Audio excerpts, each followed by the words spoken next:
Hello and welcome to Bhavna Mishra Pandey English classes. Today we are going to do textual question answers of the chapter Kingdom of Fools by A.K. Ramanujan from your book Moments. So let's start question number 1. What are the two strange things the Guru and his disciple find in the kingdom of fools? So वो दो चीजें strange things कौन सी थी जो गुरु and his disciple means pupil or you can say शिष्य in Hindi. So the two things, strange things the Guru and his disciple found that in the kingdom of fools, that people used to work during nights and sleep during days. This was the first thing, that वो क्या करते थे, during the day they used to sleep and during the night they used to work. रात को वो काम करते थे, during the day वो सोते थे. And the another strange thing, the second strange thing was everything was cheap and cost the same. सब कुछ वहाँ पे बहुत cheap था, बहुत सस्ता था and सारी चीज़ों का price was the same and that was doo-doo. Alright, question number 2. Why does the disciple decide to stay in the kingdom of fools? Is it a good idea? तो disciple ने क्यों decide किया वहाँ पे रहने के बारे में and वो क्या अच्छा idea था, उसका idea ठीक था. Everything was cheap in the kingdom of fools. उस kingdom of fools में सब कुछ क्या था, बहुत cheap था and the disciple had a peculiarity of diet. वो खाने का बहुत ज़्यादा शौकीन था and he was tempted by the cheap food. उसे वो he was tempted. So he decided to stay in that kingdom. इसलिए उसने decide किया कि वो वहीं पे रहेगा. It was not a good idea to stay there for a long time as one could be in danger any time because the unpredictable behavior of fools. Actually it was not a good idea to stay there because लंबे time के लिए वहाँ रहना अच्छी बात नहीं थी, अच्छा आइडिया नहीं था, क्योंकि किसी को भी वहाँ पे डेंजर हो सकता था, खतरा हो सकता था, क्योंकि फूल्स का बिहेवियर कैसा होता है, अनप्रिडिक्टेबल, यानी कि नोबडी कैन से वो कब क्या कर दें. सो इसलिए वहाँ पे खतरा था उनको, उन सभी फूल्स से. Name all the people who are tried in the king's court. तो उन सभी पीपल के नेम बताने हैं जिनको किंगडम में लाया गया. किसके? उस फूल किंग के किंगडम में, कोर्ट में ट्रायल के लिए लाया गया. And what was the reason for their trial. उनके आने के पीछे रीजन क्या था, वहाँ पे उनको क्यों बुलाया गया था. So the owner of the house, who was the owner of the house? Merchant was called there. Then the bricklayer who made the wall, then the dancing girl and the goldsmith. They all were tried in the king's court. King के court में इन सबको बुलाया गया. They all were tried because the thief died when the wall of merchant's house had collapsed. क्यों इन सबको क्यों बुलाया गया? क्योंकि मर्चेंट के घर में जब वो स्टीलिंग के पर्पज से जब thief broke out in the house of merchant, then he was died over there. वो वहाँ पे मर गया था due to the weak wall. So the merchant was tried for building a weak wall. तो merchant को वहाँ पे बुलाया गया था क्योंकि उसने एक जो wall थी वो कैसी बनवाई, weak बनवाई थी. Then second, the bricklayer. So the bricklayer was called for doing his work carelessly, क्योंकि उसने अपना काम अच्छे से नहीं किया. द वॉल ही प्रिपेयर्ड, जो वॉल उसने बनाई मर्चेंट के हाउस की, that was very weak. So first the merchant, then the bricklayer. The third one, the dancing girl, was tried for disturbing the concentration of the bricklayer. So bricklayer ने जो wall बनाई थी वो weak क्यों थी? Because the dancing girl was continuously disturbing that bricklayer because she was wearing, क्या पहना था उसने? jingling anklets. और वो anklets which were making sound, which were producing sound. That's why the bricklayer got distracted from his work and he prepared the weak wall. The goldsmith was blamed for making the dancing girl walk up and down to his house a dozen times. Now Goldsmith को क्यों बुलाया गया था?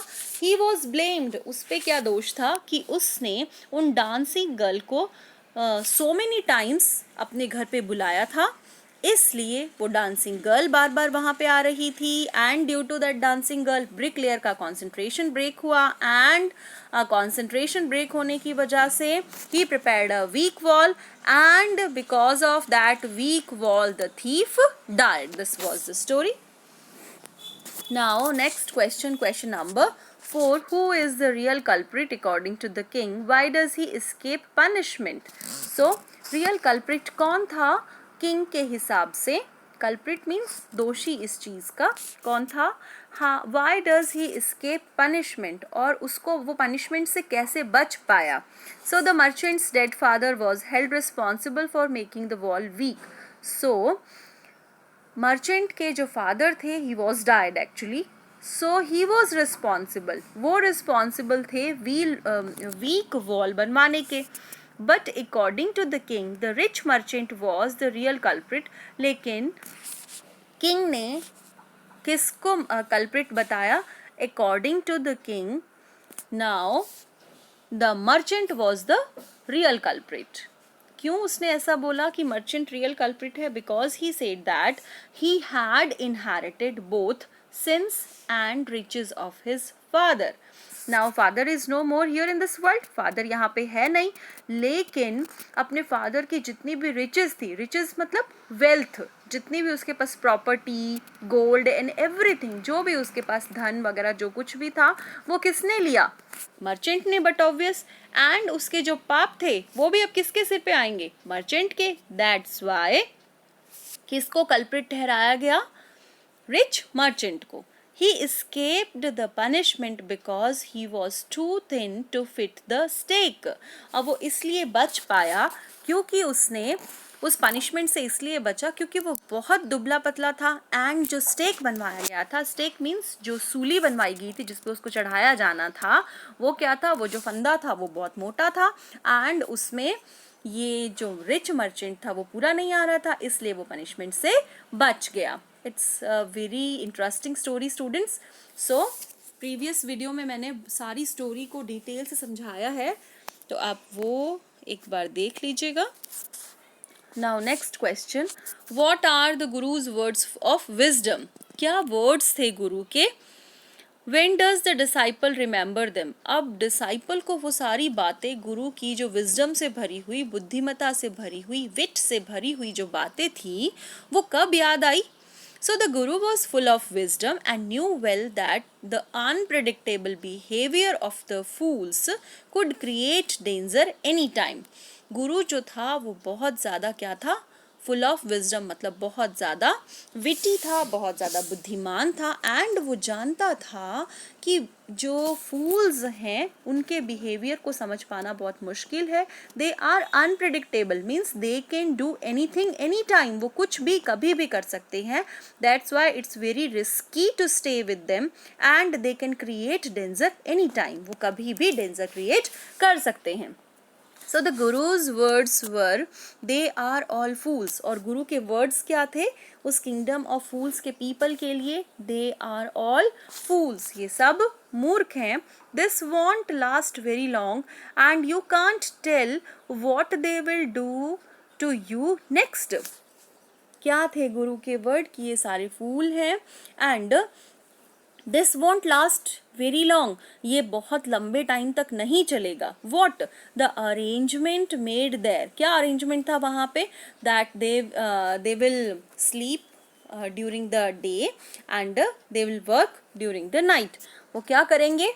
किसका ये decree थी? Decree means order by the king. King ने एक ऑर्डर निकाला था. क्या था? कि सभी लोग रात में जागेंगे एंड दिन में सोएंगे एंड सभी चीज़ों का प्राइस क्या होगा? एक. तो ये अरेंजमेंट बहुत लंबे टाइम तक नहीं चल सकता एंड कोई नहीं कह सकता कि वो तुमको क्या कर दे. कभी भी वो कुछ भी कर सकते हैं. So these were the words of Guru. The disciple remembered them when he was arrested by the man of the king to execute merely because he fitted the stake. So disciple को अपने गुरु की सारी बातें तब याद आई when he was arrested, जब उसको king के people ने arrest कर लिया to execute. Execute means punishment के लिए. और punishment भी कौन सा? फांसी पे चढ़ाने का जो पनिशमेंट था, for that he was caught. And उसको क्यों, एग्जीक्यूशन का वैसे मतलब मृत्युदंड भी होता है, फांसी देना मीन्स मृत्युदंड, ओके। सो उस फांसी के फंदे पे चढ़ाने के लिए उसको क्यों चुना गया?